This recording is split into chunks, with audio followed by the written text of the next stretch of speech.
Isa mga mapagpalang araw sa inyo, mga idol ko. So dito naman tayo, gumagawa tayo ng guide para sa ating sliding gate. So wala tayong mabiling nylon. So kaya minabuti ko. So mag-DIY na lang ng ayan, guide ito sa sliding. Mas matibay pa siya kasi bakal.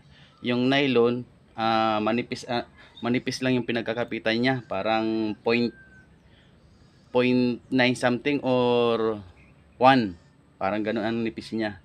So ito pang matagalan, heavy duty.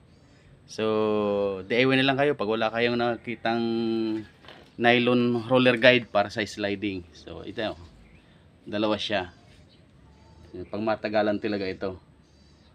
So mamaya kabitan natin ito sa sliding gate para at least makita na kung talagang gaano nakahusay. So dalawa siya. Yan. Dalawa siya. Yan ako.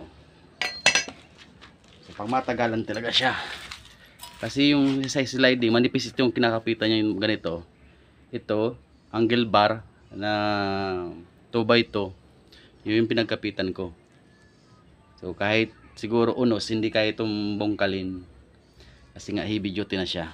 So, yun. Follow for more mga idol para si gustong makakuha ng kaalaman. So, wag tayong aasa sa bili-bili na lang. Ay kung wala tayo, so wala sa mga hardware kasi ilang hardware na ang tinanungan namin. So, walang nylon roller guide para sa sliding.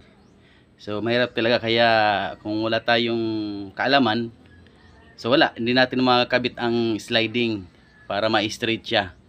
So kaya mag-isip-isip sa mga katropa natin dyan na welders. So alam ko na baguhan pa naman tayo, pero pinapagana natin ang ating isipan para magawa ng mga DIY.